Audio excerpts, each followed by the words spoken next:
Alright, it's the guy who sucks at intros. Um, MBA, Season 7. Yep. I thought I planned everything I was gonna say in advance, and yet I can't say anything right now. Okay. Um, so MBA is a league, obviously. And actually, this is my third season, I believe, playing in MBA. I am a former champion of MBA. I won Season 2. Um, this is a league ran by Hanch, and the main thing with MBA is that it's a 4 division league, or it was 3 divisions back when I last played, but now it's a 4th division, and we're playing in that new 4th division.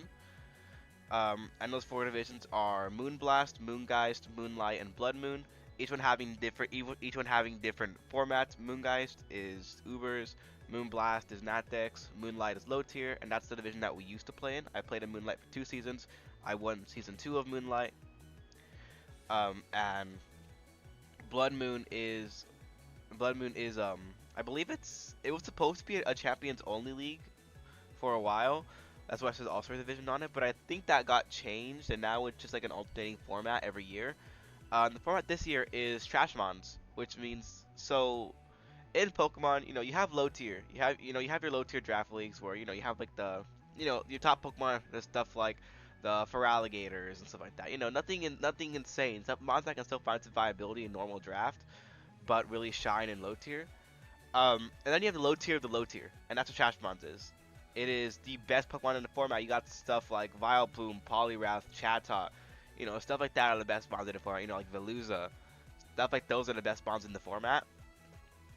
If you want to kind of have like a grasp of how, of how low we get with these Pokemon, it it ends up being a very limited meta, but it's really fun. You get a lot of really creative teams and a lot of really creative sets every week. So because I don't think we allowed anything stupid broken this year. So like with WPF, it kind of wasn't fun because they allowed Guzzlord, and obviously he won the league. So we're not really allowing anything broken in this year. So I feel like that's kind of gonna help this feel like more of a fun league. The only thing I can see kind of being broken that was allowed is so we had a round on Regigigas, and Lucas is also a really good player, so I know he's gonna try his best to make it work. So that's what scares me.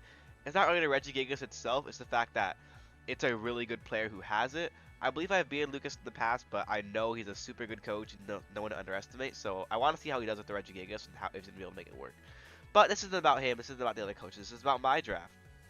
Um, so the team we are coaching is Mr. Comfan and the Big Haunches, and we got 11th pick, which isn't the worst, but isn't the best. But in my mind, I was like, if I get 11th pick, something good's gonna slip to me because there was a lot of 18 pointers that shouldn't have been 18 pointers.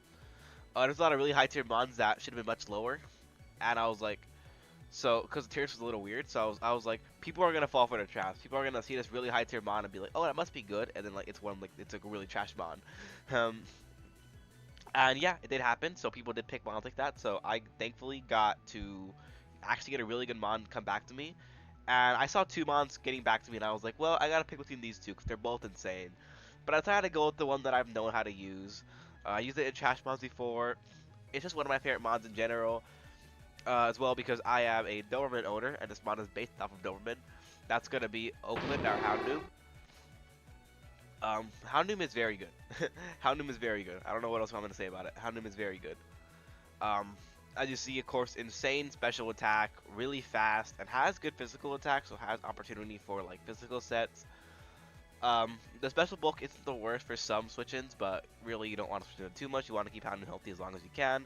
I'm saying this, but I'm pretty sure I ran Rest Houndoom with Early Bird one time because it wakes him in one turn instead of two. I'm pretty sure it was a pretty funny set. There's some creative stuff you can do with Houndoom. You can go mixed. Of course, Trailblaze offers a really early different like take on it because of course it always had Flame Charge, but Trailblaze gives you a way to hit those waters. But the thing is, one thing you'll find pretty quickly is that a lot of waters don't love taking a Dark Pulse from Houndoom. And a lot of waters don't want to take a Toxic as they switch in. Because remember, Toxic is really good. Just slapping Toxic on offensive mons goes hard in this meta. Because a lot of teams don't have Clerics. And even then, a lot of the defensive pieces don't get recovery. So any chip you get on those is actually insane. And it allows teams like Houndoom to come in. 95 base speed is really good for this meta. Um, it's still like at the point where it can choice scarf if it needs to, but it has the option to run boots, it has the option to run specs, it has the option to run life orb or charcoal, dark glasses, stuff like that are still an option for Houndoom. And I feel like it's a really strong Pokemon. I've used it before. It actually went really good. Went crazy. It's really hard to switch into, and it's just hard to play around. And always keeping it in the back. It can function as a breaker. It can function as a cleaner. Flame charge heads are crazy to clean up games. And we just see it. What see them doing? Nasty plot. Once you get a nasty plot up, not a lot of things want to switch into you. You get sludge bomb for those fairies, and of course you have flamethrower to hit them with for a different stab, anyways. So Houndoom's very good. And looking at my second pick, remember there were two Mons. There were two Mons that were both 18 pointers. Houndoom and another Mon that I was looking at getting. And my second pick, I was kind of deciding I want to pick Sandslash because it was under tiered, and I was like, is round two a little bit of a stretch for it? Yes, it is. I would take it, or at least where I was at, because of course it's Snake style. So really early round two, was it worth it?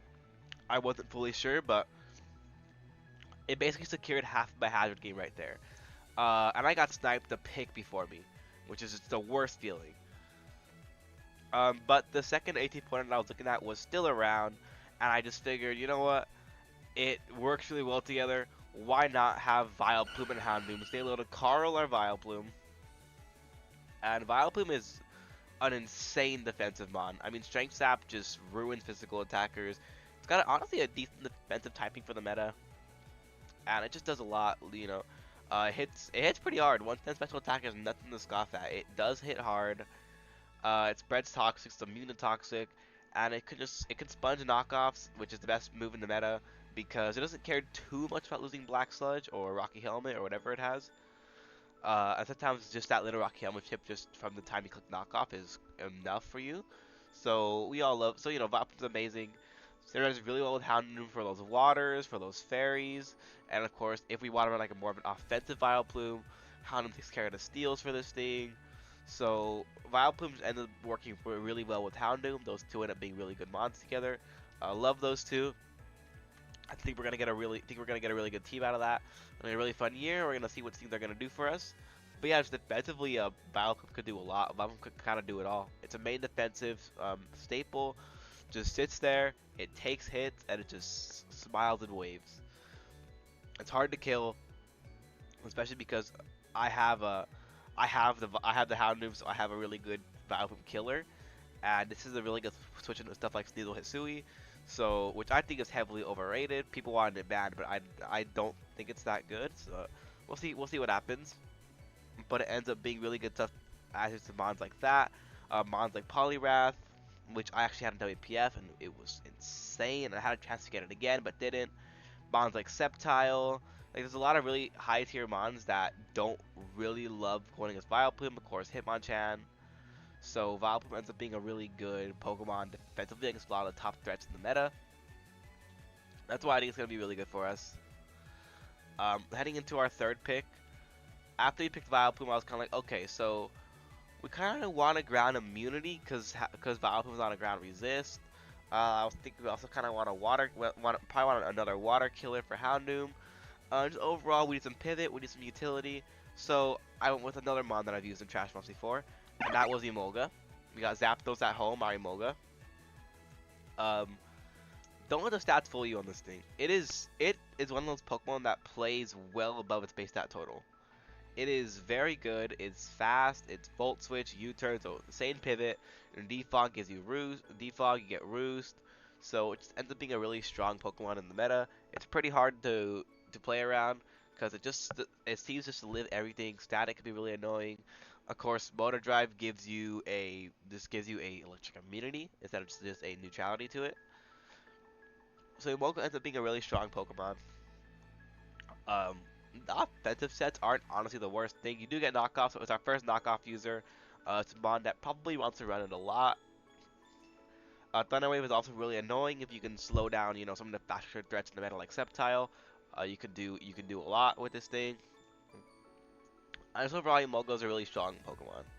It's hard to switch around because it's just gonna pivot on you, or it's gonna knock you off, or it's gonna spread toxics, or it's gonna throw T-waves at you. It's gonna remove your hazards. Like, it's just gonna be a really annoying one to play around.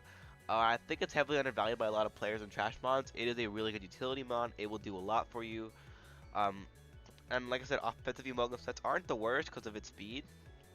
Off 75 special attack, 75 physical attack aren't the best, but I think they're definitely workable with, and you can do a lot with those. So that's why I think Emolga is going to be a really strong Pokemon for us in this draft league. You have the ground immunity. You also have technical and electric immunity if you run Motor Drive, which you probably are most weeks. But static does have its merits as well. So this is why I think that Emolga is going to be really crucial for our team, and I believe it's going to be a really important pick. And I'm really excited to see what it's going to do for us. I've seen it before. I know what it can do, and yeah, I'm just ready to get going with this thing. Now for pick four, um, I was looking at waters, and I was like, you know what? I know I'm just routing mons that I've used, but Samurott looks amazing on this team. And also, it got flip turn now, which is one of the moves that I really want to get back when we used it in T2B. And it's good. I call it, Goat Morant. It's really good. It hits really hard. It's bulky. It's mixed attacker, knockoff, all that stuff. I didn't get sniped the pick right before me, but I did get sniped the round I was gonna pick Samurott, which kind of hurt because I didn't. I already thought that I was reaching for it, and somebody else decided to reach even earlier than I did. So, this is why I was like, you know what, I'm willing to reach for this Pokemon. But then people are also willing to reach for it, and it creates some pretty interesting times. But I needed a water still. I needed a water with pivot, and I decided I might as well finish off my removal game as well. So removal, pivot. What water do we get for that? We get Tropicos at home, our Wartortle. Wartortle is just here to be bulky. There's not much you can say about Wartortle that hasn't been said already. The only thing that does kind of suck is that Shell Smash in its entirety is banned from the league. So even on like a Squirtle, Shell Smash is banned. So we don't get Shell Smash, unfortunately. But we're not we're gonna run it much anyways. But I think it was definitely potential to run it. But either way, we have Flip Turn and Rapid Spin. It's basically if you know me at all, you know that I draft Blastoise a lot. This is just a budget Blastoise. Flip turn, bulky, rapid spin. There's not much you can really say about Wartortle that I haven't already said I haven't said about Blastoise, or that just isn't really obvious. It's just a bulky water. It's meant to be annoying. It's pretty hard to kill, and it's just the kind of mon that you don't really love going against. It gets bunch up a lot of hits, especially like those fire types that fire types kind of have to be aware on my team, because you can switch into Houndoom and give it a flash fire boost, or actually the Wartortle and absolutely eat it. And I have other fire resistant mons, so I'm just trying to make Vileplume as unkillable as I can, because that thing is a wall. I'm really excited to see what it can do. Some more bulk, more pivot, and I feel like this is a mod that really fits my playstyle, and is really gonna fit this team and give us that way to bring in those threats like Houndoom, and threats like our next Pokemon, which after Sand Slash Knife, which hurt on levels I cannot even describe. We had no hazards yet, and we had no ground type yet, so I was like, you know what? I saw this still on the board. I was like, it's a good mon. I really think it can do something for me, and no one's picked it yet. So give me Marowak. I got a Bona pick, our Marowak, based off of course the amazing Kendrick Lamar verse. But Marowak is a really good Pokemon. Base 80 attack is basically base 160 attack because of Thick Club. And then of course really physically defensive. Good enough Spadef, nothing insane, but it's good enough to take a hit or two. Stealth Rocks, knockoff, and it's our first real like physical breaker, which I think gives us a lot on the team as well. Having this physical breaker here, I know it's a little limited to only have like this main physical breaker, because I will say Marowak is like our primary physical breaker on the team, which may sound a little bit weird or a little bit awkward, but I think that it's gonna really work out for us. I think that the team we've built around it's really good. Of course, we have Emolga, which takes care of those flying types. Houndoom, which takes care of those grass types, and for bug types, we also have Houndoom. So we have all the bases covered for what Marowak needs to thrive, and it's just really strong. I mean, it's hard to switch into. It hits stupid hard with knockoff, and things don't want to lose their items. So this is gonna be a really strong Pokemon overall. I'm really excited for it. I do kind of hate that it doesn't get Headlong Rush or Head Smash. It gets Rock Head, so it should definitely get Head Smash. So, I mean, I guess if you want to run Double Edge isn't a bad neutral option. Hits pretty hard still. But that's what we're rocking for Marowak. Marowak is really strong, hits hard, it's good defensively, and overall, I think it's gonna be a big annoyance for my team, for my opponents in prep. Obviously, when it's just there and it does a lot of stuff. Of course, it breaks rock types as well, which not that a lot of teams have bulky rocks, but the teams that do, stuff like Karkle, which actually are really good switch-ins to Houndoom, they don't really enjoy being around Marowak. And if Marowak can get rid of those things, Houndoom just starts to run even more free. Like, you see, this team is kind of built to trying to get Houndoom to do the best that it can, because it's our main offensive threat on this team. But Marowak brings a lot on the physical side, and I think more than makes up for our more lack of physical attackers. Uh, Now going to our sixth pick. Our sixth pick used to be Crovominable, but I dropped it because it was like a 17, 16 pointer, and it made my team way too top heavy. So I kind of wanted more options. So, well, as the replacement, that would be the Hair E-Styles, our Mischievous.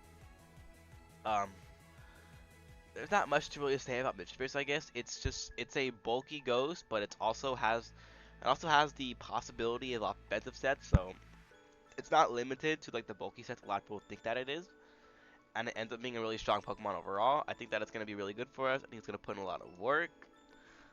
Ghost typing, Levitate, so it's a ground immunity. Uh, so we have two ground immunities, and we don't have a ground resist, but I mean the ground immunity helps big time here. This is going to be really good switching to a lot of ground types, especially because Marowak's one of the few that gets like really good ways to it gets like knockoff, and we have that, so Mistress is a really good bond. I think it's going to have a lot of potential to do some good stuff for us. Of course, Evolve sets are still amazing because it's incredibly bulky, but Choice Spec sets have their merit and can also be really good sets. Or if you want to run like a Choice Scarf set to clean the end of the game, or Choice Scarf for Trick, stuff like that can be really strong. Like stuff like Trick, maybe like a Porygon or something like that, like a Porygon, a Kangaskhan, a Kecleon, stuff like that. You can chase them, you can trick them. There's a lot of tools, Will-O-Wisp, I believe it gets T-Wave as well, Toxic, so tons of status, and overall it's a really hard mon to switch around, and I think it's going to put in a lot of work for us this year. And I'm heading into our 7th pick. I wasn't too sure what to pick at this point, but I kind of realized, like, because at this point I kind of knew I was going to drop Crovominable, so I was like, I'm gonna need more of a Dark Resist if I'm not gonna have Crovominable on the team. So for that reason, we picked up not Mega Ray, the Morgrem, because it's not Mega Rayquaza, unfortunately. And then you'll see the Terra Stellar icon. This is our first Terra Cap. I probably should have mentioned Terra Rolls, but we do have 2 Terra Captains, and it's like a certain point range that can Terra. Morgrem's not the greatest for Terra, but our next mon's gonna be our main Terra Captain. But Morgrem has the option. I'm not gonna diss Terra Morgrem. Watch yourself. But this is mainly here to be a Dark Resist, to be a Fairy type, to stop those dragons. If anyone wants to, I'm sounding like Flapple. It's probably like the only dragon that comes to mind when I think, Flapple, and then we get to like Fracture and Shelgon and stuff like that. But Morgrem goes insane in this meta. I believe I had it in TGB, and it was honestly really good. Screens does a lot, and Pracer T-Wave does a lot as well. Pracer T-Wave actually slows things down more than you would think. And then in a meta where things are already doing limited damage and you just set up screens, they're in an even worse meta. They're in an even worse position. So that's why I feel like this thing's gonna be really strong for us. Mainly here is the Dark Resist, as I said. Dark types like Absol, of course, is gonna knock it off, but I think it can still survive against them. And it's mainly for more like, I guess, specially focused dark types. It was just also for, like, coverage dark moves. So that's what I feel like Morgem's here for. I think it's gonna do a lot for us, even though it's not gonna, maybe won't come to too many games, but I think it definitely has its merit. I'm going to pick 8. I wanted to find a good Terramon, and I found this thing, and that will be Brione. We have basically Primarina, our Brione, because it is basically Primarina. Terra Fairy is basically just Primarina. Brione, I think, is really slept on. It was only like 5 points, which I think was really low for it, because this thing breaks surprisingly well. It's still pretty bulky without Eviolite, and has 91 special attack, and still has Liquid Voice. So, Terra Water, Liquid Voice, just hit things really hard. I know 50 base speed doesn't look like a lot, but in this meta, that is fast enough to be a Choice Scarfer. So it's a good Choice Scarfer because of Flip Turn. And also you can just run bulky and run specs on it, or you can even run bulky, Violite breaking, and you have a lot of potential with this thing.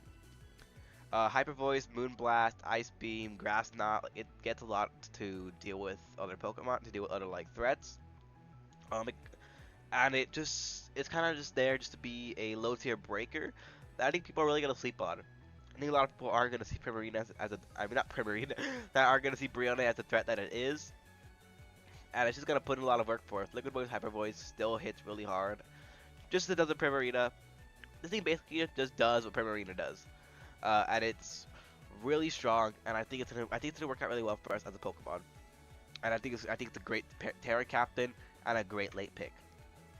And our last pick, it was a Joltik originally, but of course we dropped it when we dropped the Gravenable. And now we have a Boulder. We got He Hard Like Me, our Boulder. Boulder's only really here just to be bulky. Also, here we get another rocker. And a physical attacker too. Boulder can break. People sleep on Boulder's breaking potential in this meta. 105 base attack is nothing to scoff at, and it leaves a dent in a lot of things. 105 defense body press also leaves a dent in a lot of things, but it's just really stupidly bulky with Eviolite.